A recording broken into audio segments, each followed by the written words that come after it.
Good evening po, Dr. Bandalaria. So here is my FMA2 and this is the framework for evaluating the communication component of a CSR program.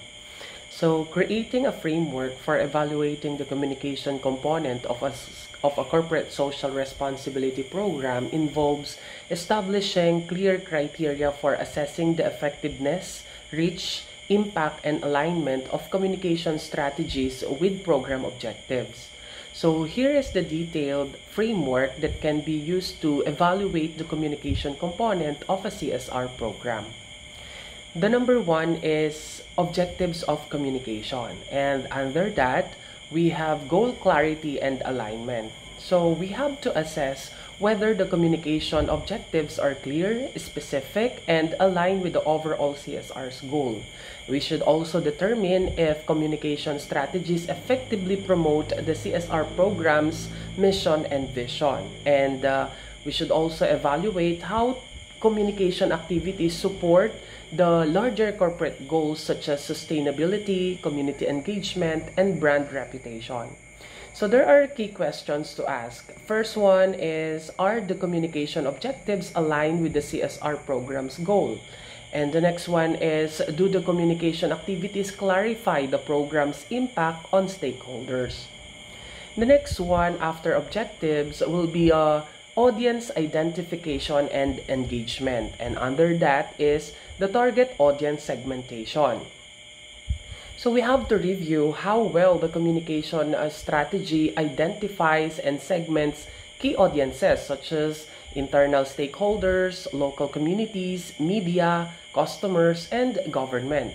We should also evaluate if communication channels are selected based on the audience's preferences, needs, and behaviors. So for that, we can ask questions during the evaluations like, who are the key stakeholders targeted by the communication efforts? Are they the employees, consumers, NGOs, local communities? And also we can ask, are communication strategies tailored to meet the needs of diverse audience? So for number 3 is communication channels and tools. And under that will be media utilization. So evaluate the variety and effectiveness of communication channels such as social media, press releases, blogs, newsletters, websites, town hall meetings, and etc. So we can also assess the integration of both traditional and digital media in reaching the desired audience. We can ask questions for evaluation such as what communication channels are used to disseminate CSR messages, and are digital and traditional media channels effectively integrated. The next one is message consistency and quality. So under that will be coherence and clarity. So we can assess whether the messages about CSR program are consistent, clear, and easy to understand across all communication platforms. We can also evaluate the tone and style of the messaging to ensure that it aligns with the company's brand and CSR values. So with that, we can ask, are messages about CSR program clear, consistent, and aligned across all platforms? Or does the communication reflect the values and objectives of the CSR program? We can also ask, is the tone of communication appropriate for different stakeholders?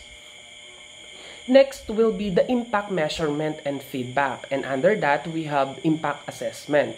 So we can evaluate how well the program measures the impact of communication activities such as engagement rates, awareness levels, sentiment analysis, and stakeholders' feedback. We can also use surveys, interviews, focus groups, or analytic tools to track whether the communication efforts are resonating with the target audience. So with that, during evaluation, we can ask the following questions. How are the effects of communication measured? Example, is it through surveys, sentiment analysis, or media coverage?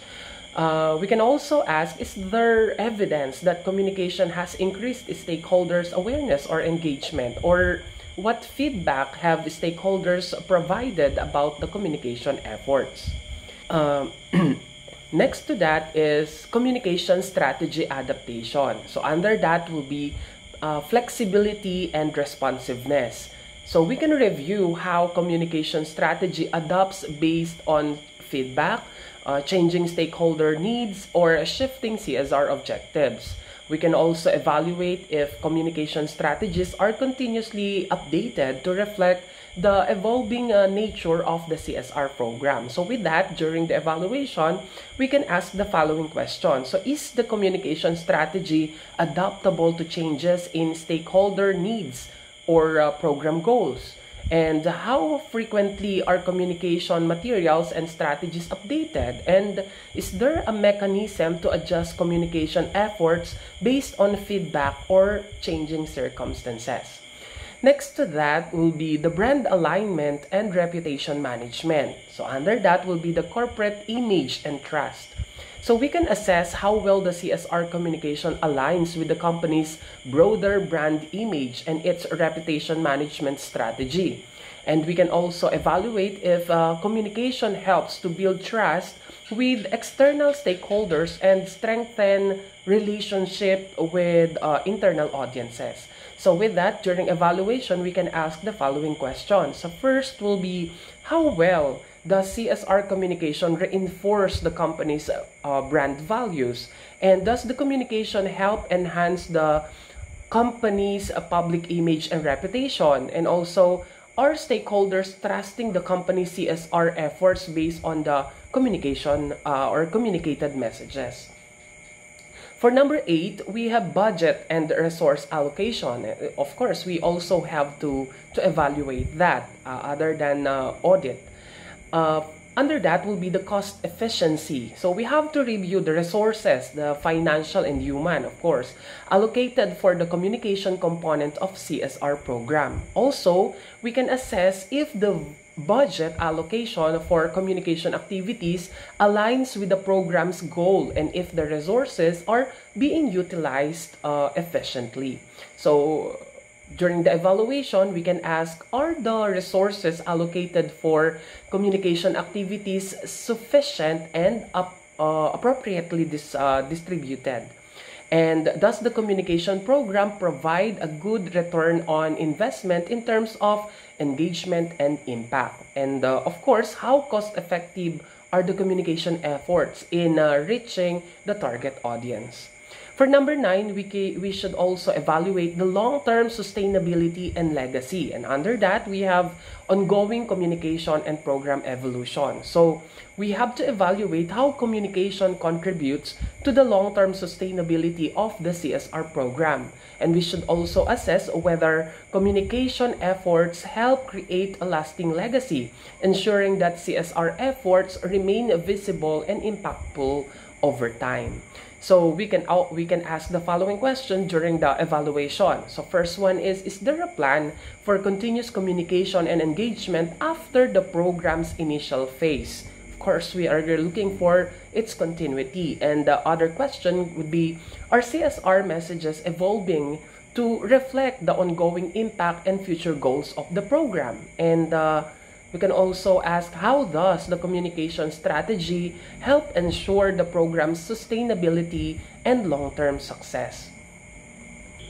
So for this CSR communication evaluation framework, stakeholder theory and media richness theory are two key theories that broadly support the framework's component. So the first one will be the stakeholder theory by Freeman, 1984. So what is the relevance of stakeholders theory to the framework? So first one will be the audience identification and engagement. So a stakeholder theory emphasizes the importance of understanding and managing relationships with various stakeholders. For example, the employees, local communities, and media customers. The next one will be the brand alignment and reputation management.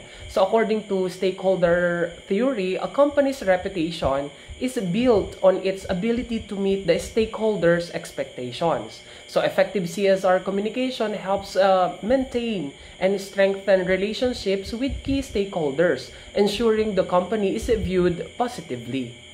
So the next one is the Media Richness Theory by Daft and Legel, 1986. And the relevance of that theory to the framework is first, communication channels and tools. So media richness theory posits that communication channels vary in their ability to convey complex information. So richer media, just like face-to-face communication, video, or interactive online platforms, are better suited for transmitting complex, ambiguous, or emotionally charged messages. So on the other hand, leaner media, just like emails, blog posts, are more appropriate for straightforward messages. The next one will be the message consistency and quality. So, media richness theory suggests that the more richness a medium has, the more likely it is to ensure consistent and clear communication. So, this is especially relevant in CSR communication, of course, where messages must be clear, consistent, and compelling to build trust and influence the stakeholders.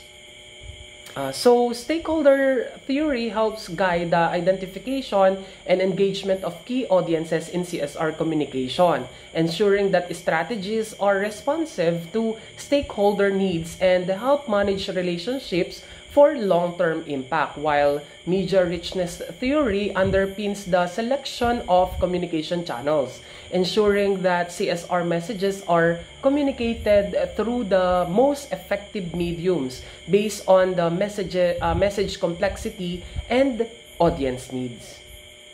So, this framework allows a CSR program to systematically assess and the effectiveness of its communication efforts. So, by measuring the various dimensions such as audience engagement, message clarity, impact, and alignment with corporate objectives, this framework ensures that the communication is a strategic driver of the CSR program's success. So the goal is to continuously refine communication strategies to foster greater engagement, trust, and long-term positive impact for both the company and its stakeholders.